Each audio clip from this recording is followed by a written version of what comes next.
الحمد لله الذي أنزل على عبده الكتاب ولم يجعل له عوجا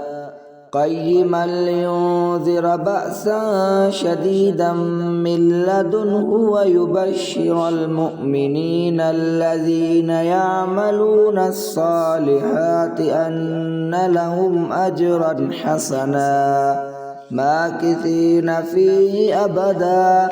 وينذر الذين قالوا اتخذ الله ولدا ما لهم به من علم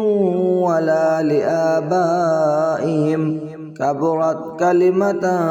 تخرج من أفواههم إن يقولون إلا كذبا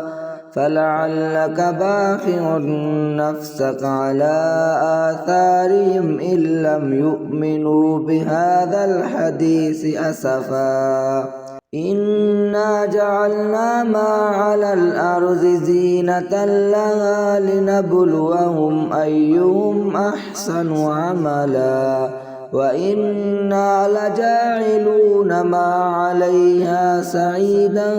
جرزا أم حسبت أن أصحاب الكهف والرقيم كانوا من آياتنا عجبا إذ أوى الفتية إلى الكهف فقالوا ربنا آتنا من لدنك رحمة وهيئ لنا من أمرنا رشدا فضربنا على آذانهم في الكهف سنين عددا ثم بعثناهم لنعلم أي الحزبين أحصى لما لبثوا أمدا نحن نقص عليك نبأهم بالحق إنهم فتية آمنوا بربهم وزدناهم هدى وربطنا على قلوبهم إذ قاموا فقالوا ربنا رب السماوات والأرض لن ندعو من دونه إلها لقد قلنا إذا شتتا هؤلاء قومنا اتخذوا من دونه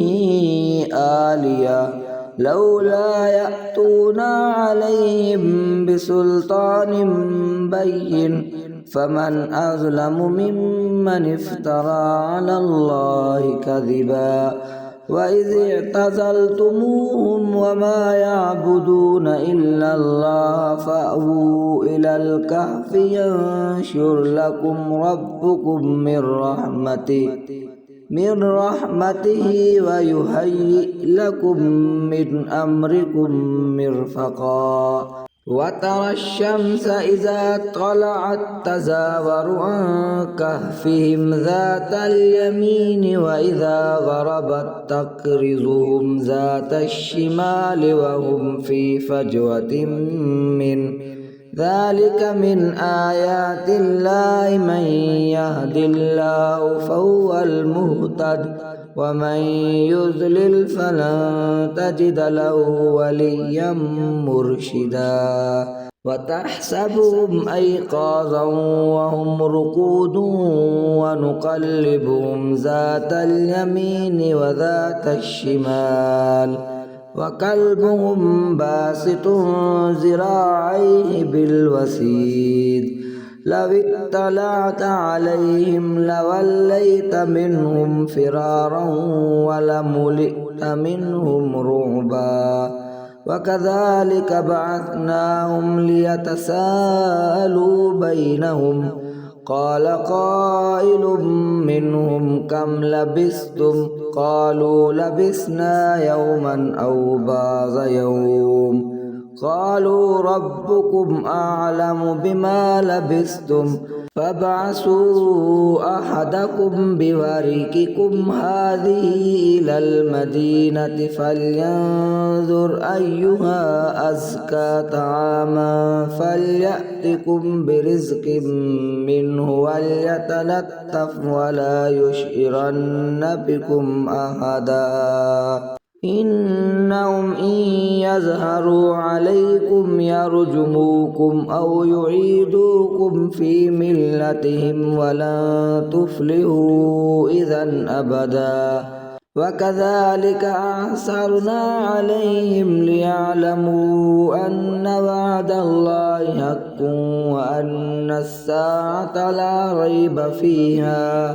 إذ يتنازعون بينهم أمرهم فقالوا بنوا عليهم بنيانا ربهم أعلم بهم قال الذين غلبوا على أمرهم لنتخذن عليهم مسجدا سيقولون ثلاثة رابعهم كلبهم ويقولون خمسة سادسهم كلبهم رجما بالغيب ويقولون سبعة وثامنهم كلبهم قل ربي أعلم بعدتهم ما يعلمهم إلا قليل فلا تمار فيهم إلا مراء ظاهرا ولا تستفت فيهم منهم أحدا ولا تقولن لشيء إني فاعل ذلك غدا إلا أن يشاء الله ولا تقولن لشيء إني فاعل ذلك غدا إلا أن يشاء الله واذكر ربك إذا نسيت وقل عسى أن يهديني ربي لأقرب من هذا رشدا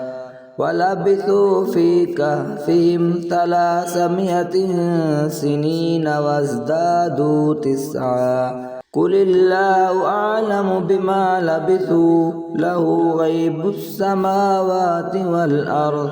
أبصر به وأسمع ما لهم من دونه من ولي ولا يشرك في حكمه أحدا واتل ما أوحي إليك من كتاب ربك لا مبدل لكلماته ولن تجد من دونه ملتحدا واصبر نفسك مع الذين يدعون ربهم بالغداة والعشي يريدون وجهه ولا تعد عيناك عنهم تريد زينة الحياة الدنيا ولا تطع من أغفلنا قلبه عن ذكرنا واتبع هواه وكان أمره فرطا وقل الحق من ربكم فمن شاء فليؤمن ومن شاء فليكفر إنا أعتدنا للظالمين نارا أحاط بهم سرادقها وإن يستغيثوا يغاثوا بماء كالمهل يشوي الوجوه بئس الشراب وساءت مرتفقا إن الذين آمنوا وعملوا الصالحات إنا لا نضيع أجر من أحسن عملا الحمد لله الذي أنزل على عبده الكتاب ولم يجعل له عوجا قيما لينذر بأسا شديدا من لدنه ويبشر المؤمنين الذين يعملون الصالحات أن لهم أجرا حسنا ماكثين فيه أبدا وينذر الذين قالوا اتخذ الله ولدا ما لهم به من علم ولا لآبائهم كبرت كلمة تخرج من أفواههم إن يقولون إلا كذبا فلعلك باخع نفسك على آثارهم إن لم يؤمنوا بهذا الحديث أسفا إنا جعلنا ما على الأرض زينة لها لنبلوهم أيهم أحسن عملا وإنا لجاعلون ما عليها سعيدا جرزا أم حسبت أن أصحاب الكهف والرقيم كانوا من آياتنا عجبا إذ أوى الفتية إلى الكهف فقالوا ربنا آتنا من لدنك رحمة وهيئ لنا من أمرنا رشدا فضربنا على آذانهم في الكهف سنين عددا ثم بعثناهم لنعلم أي الحزبين أحصى لما لبثوا أمدا نحن نقص عليك نبأهم بالحق إنهم فتية آمنوا بربهم وزدناهم هدى وربطنا على قلوبهم إذ قاموا فقالوا ربنا رب السماوات والأرض لن ندعو من دونه إلها لقد قلنا إذا شتتا هؤلاء قومنا اتخذوا من دونه آلهة لولا يأتون عليهم بسلطان بين فمن أظلم ممن افترى على الله كذبا وإذ اعتزلتموهم وما يعبدون إلا الله فأووا إلى الكهف ينشر لكم ربكم من رحمته ويهيئ لكم من أمركم مرفقا وترى الشمس إذا طلعت تزاور عن كهفهم ذات اليمين وإذا غربت تقرضهم ذات الشمال وهم في فجوة من ذلك من آيات الله من يهد الله فهو المهتد ومن يضلل فلن تجد له وليا مرشدا وتحسبهم أيقاظا وهم رقود ونقلبهم ذات اليمين وذات الشمال وكلبهم باسط ذراعيه بالوسيد لو اطلعت عليهم لوليت منهم فرارا ولملئت منهم رعبا وكذلك بعثناهم ليتساءلوا بينهم قال قائل منهم كم لبثتم قالوا لبثنا يوما أو بعض يوم قالوا ربكم أعلم بما لبثتم فابعثوا أحدكم بورقكم هذه إلى المدينة فلينظر أيها أزكى طعاما فليأتكم برزق منه وليتلطف ولا يشعرن بكم أحدا إنهم إن يظهروا عليكم يرجموكم أو يعيدوكم في ملتهم ولن تفلحوا إذا أبدا وكذلك أعثرنا عليهم ليعلموا أن وعد الله حق وأن الساعة لا ريب فيها إذ يتنازعون بينهم أمرهم فقالوا بنوا عليهم بنيانا ربهم أعلم بهم قال الذين غلبوا على أمرهم لنتخذن عليهم مسجدا سيقولون ثلاثة رابعهم كلبهم ويقولون خمسة سادسهم كلبهم رجما بالغيب ويقولون سبعة وثامنهم كلبهم قل ربي أعلم بعدتهم ما يعلمهم إلا قليل فلا تمار فيهم إلا مراء ظاهرا ولا تستفت فيهم منهم أحدا ولا تقولن لشيء إني فاعل ذلك غدا إلا أن يشاء الله ولا تقولن لشيء إني فاعل ذلك غدا إلا أن يشاء الله واذكر ربك إذا نسيت وقل عسى أن يهديني ربي لأقرب من هذا رشدا ولبثوا في كهفهم 300 سنين وازدادوا 9 قل الله أعلم بما لبثوا له غيب السماوات والأرض أبصر به وأسمع ما لهم من دونه من ولي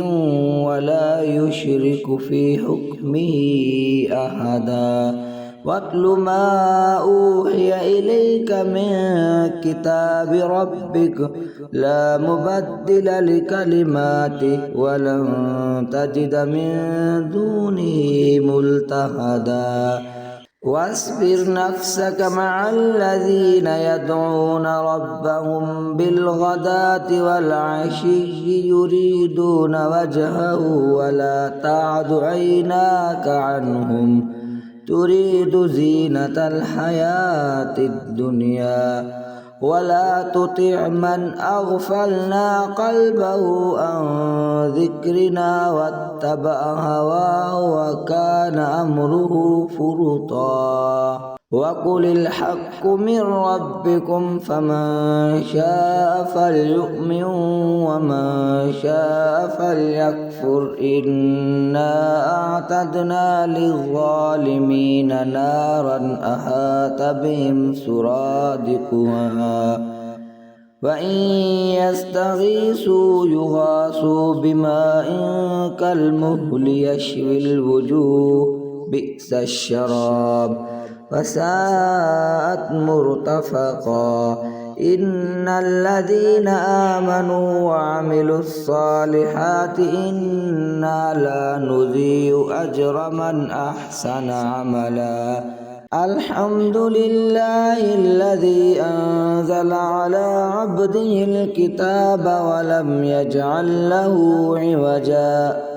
قيما لينذر بأسا شديدا من لدنه ويبشر المؤمنين الذين يعملون الصالحات أن لهم أجرا حسنا ماكثين فيه أبدا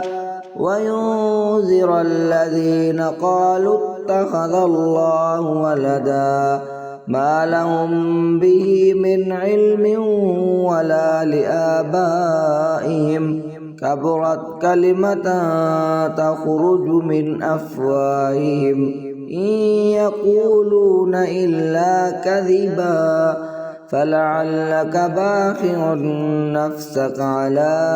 آثارهم إن لم يؤمنوا بهذا الحديث أسفا إنا جعلنا ما على الأرض زينة لها لنبلوهم أيهم أحسن عملا وإنا لجاعلون ما عليها سعيدا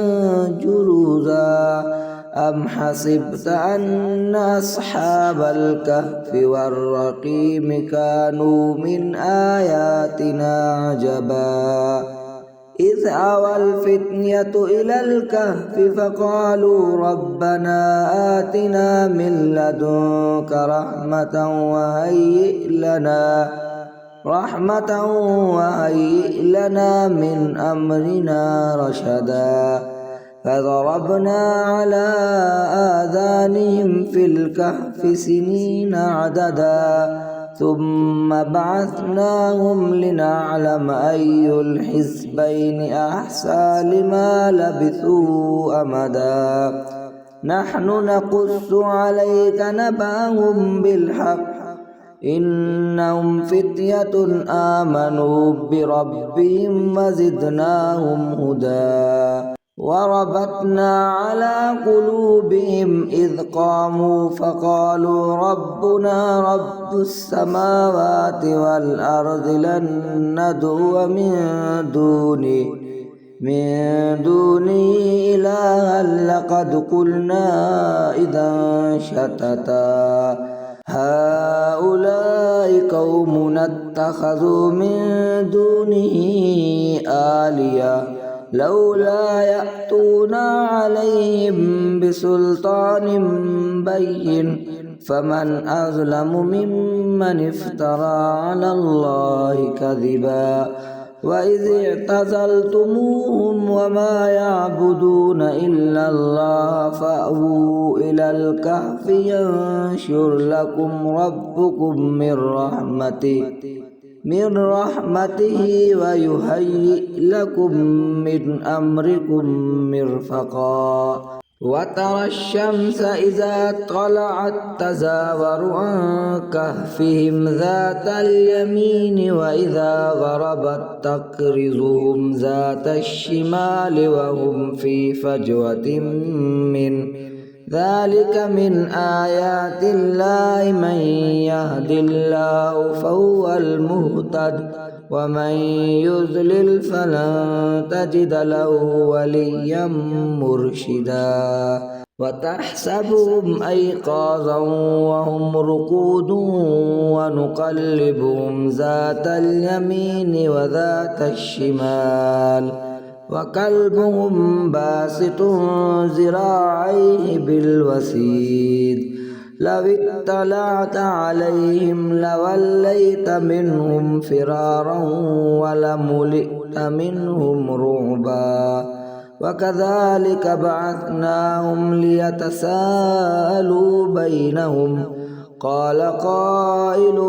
منهم كم لبثتم قالوا لبثنا يوما أو بعض يوم قالوا ربكم أعلم بما لبثتم فابعثوا أحدكم بورقكم هذه إلى المدينة فلينظر أيها أزكى طعاما فليأتكم برزق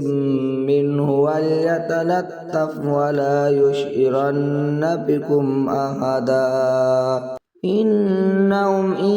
يظهروا عليكم يرجموكم أو يعيدوكم في ملتهم ولن تفلحوا إذا أبدا وكذلك أعثرنا عليهم ليعلموا أن وعد الله حق وأن الساعة لا ريب فيها إذ يتنازعون بينهم أمرهم فقالوا بنوا عليهم بنيانا